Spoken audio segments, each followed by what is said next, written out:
تصور کریں ایک نبی تنہا مکہ کی تپتی دھوپ میں قبیلہ در قبیلہ پھر رہے ہیں، ہر دروازہ کھٹکھٹاتے ہیں، ہر دل میں امید جگاتے ہیں، اور جواب میں کیا ملتا ہے؟ طعنہ، دھدکار اور کبھی اونٹ سے گرا دیا جانا۔ پھر بھی زبان پر شکایت نہیں، صرف ایک پیغام ہے، اللہ ایک ہے۔ طائف سے واپسی کے بعد نبی کریم صلی اللہ علیہ وسلم نے ایک بار پھر تبلیغ اسلام کا آغاز فرمایا۔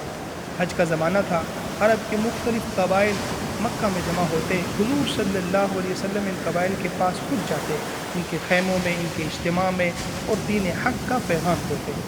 آپ میلے اور بازاروں میں بھی تشریف لے جاتے۔ عکاظ، مجنہ، ذوالمجاز یہ صرف بازار نہیں تھے، یہ تبلیغ کی بڑی بڑی محفلیں تھیں۔ آپ صلی اللہ علیہ وسلم نے بنو عامر، بنو سلیم، فزارہ، غسان، مرہ، بنو حنیفہ، کندہ، حزارمہ اور دیگر بہت سے قبائل کو پیغام دیا، لیکن ہر قدم پر ایک سایہ ساتھ چلتا تھا، ابو لہب کا۔ جب آپ صلی اللہ علیہ وسلم بات کرتے، وہ طعنہ دیتا، یہ جھوٹ بولتا ہے، دین سے پھر گیا ہے۔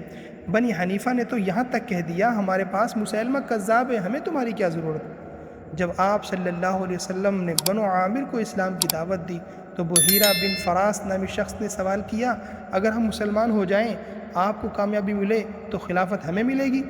آپ صلی اللہ علیہ وسلم نے فرمایا، یہ اللہ کے اختیار میں ہے، وہ جسے چاہے خلیفہ بنائے گا۔ یہ سن کر وہ گستاخی پر اتر آیا، یہاں تک کہ اونٹ کو ڈنڈا مار کر آپ صلی اللہ علیہ وسلم کو زمین پر گرا دیا، لیکن اللہ نے حفاظت فرمائی۔ وہیں موجود مومنہ خاتون زبعہ رضی اللہ تعالی عنہا نے اپنے قبیلے کو غیرت دلائی، اور 3 نوجوانوں نے بدسلوکی کرنے والے کو خوب مزہ چکھایا، وہ بعد میں ایمان بھی لائے۔ جب یہی قبیلہ واپس گیا اور ایک بوڑھے شخص کو یہ واقعہ سنایا تو وہ افسوس سے چیخ اٹھا، یہی تو سچا نبی تھا، تم نے کیسی نادانی کی۔ ایک اور قبیلہ بنو شیبان کے پاس بھی آپ صلی اللہ علیہ وسلم گئے۔ حضرت ابوبکر صدیق رضی اللہ عنہ ساتھ تھے۔ ان کے سردار مفروق، مثنیٰ اور حانی نے جب قرآن سنا تو کہا، یہ کسی انسان کا کلام نہیں ہو سکتا۔ یہ سب ملاقاتیں ایک ہی سال میں نہیں ہوئی، بلکہ نبوت کے 4تھے سال سے لے کر ہجرت سے پہلے کے آخری حج تک 10 برسوں میں یہ تبلیغ ہوئی، اور اکثر قبائل سے آخری سال میں ملاقاتیں ہوئیں۔